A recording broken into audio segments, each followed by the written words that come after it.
Hi to everyone. Medaram వెళ్తున్నాము.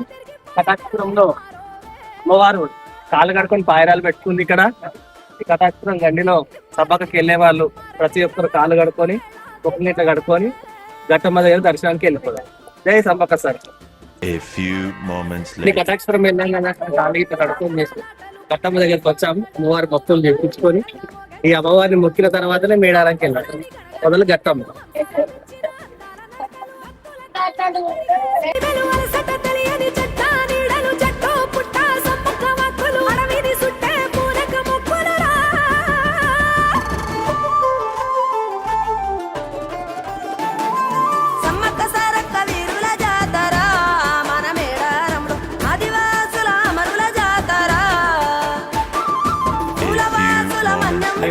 గట్టమ్మ దర్శనం అయిపోయింది.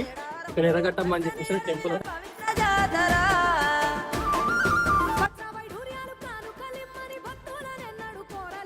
అమ్మవారిని కూడా దర్శించుకోండి. మేడారం వెళ్ళేది గట్టమ్మ తర్వాత అమ్మవారిని మొత్తం ఎర్రగట్టమ్మ. అందరికీ శనార్థి నమస్కారం. జంపనవాకి వెళ్ళాము, అక్కడ స్నానాలు చేసుకున్నాము. ఈ అమ్మవారి చిలకల గుట్ట 2 ఏళ్ళకి ఒకసారి అమ్మవారు జాతర అయినప్పుడు అమ్మవారు పైనుంచి వస్తుంది. ఇక్కడ ఉన్న జలధార మొత్తం ఎక్కడి నుంచి వచ్చే తెలియదు. ఈ జలధార తాగితే మన ఒంట్లో ఉన్న రోగాలు కూడా పోతాయి. మనకి ఏదున్నా ఎవరైనా దుష్టశక్తులు ఎవరైనా చేసినా చేతబడి మంత్రాలు చేసినా కానీ ఈ నీళ్ళు తాగడం వల్ల అందరికీ మంచిగా ఉంటుంది. జై సమ్మక్క తల్లి. ఈ జలధార అమ్మవారి యొక్క జలధారకి ఇక్కడ నుంచి వచ్చే జలధార అమ్మవారి నీళ్ళకి వస్తుంది. చిలకల గుట్టకి అమ్మవారి దర్శనం అయిపోయింది.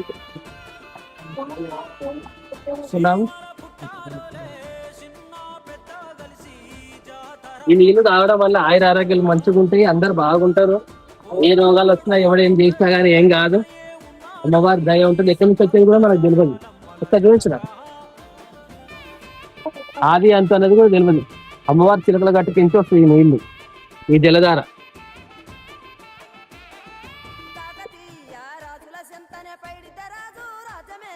ఇక్కడ ముందు గేట్ నుంచి అమ్మవారు వస్తుంది. జాతర 2 ఏళ్ళకి వస్తారు. ఇదంతా వనమూలికలే. చెట్టు మొత్తం ఇదంతా ఈ అడవి ఇదంతా మొత్తం వనమూలికలే. ఇది అమ్మవారికి ఒక నిజరూప దర్శనం అన్నట్టు. ఇక్కడ నుంచి వచ్చేది నీళ్ళు వచ్చేది కూడా తెలియదు మనకు. అందరు రండి సమ్మక్క దర్శించుకోరి. 2 ఏళ్ళకి వస్తారు జాతర కాబట్టి 2 ఏళ్ళకి రానోళ్ళు కూడా ఎప్పుడు వచ్చి అమ్మవారి ఆశీస్సులు పొందండి. సమ్మక్క సారక్క దయ ఎంబడి ఉండాలి ఎప్పటికీ. అందరికీ ఏంటండి జలసమ్మక్క దగ్గరికి వెళ్ళాం. వచ్చేసి అమ్మవారి పొడిదేం కనిపిస్తాం. తల్లికి పిల్లలు తప్పకు సారంగలు గాజులు నిమ్మదారులు ఇతరులు పసుపు బొమ్మ అమ్మవారికి సమర్పించడానికి వెళ్తున్నాం.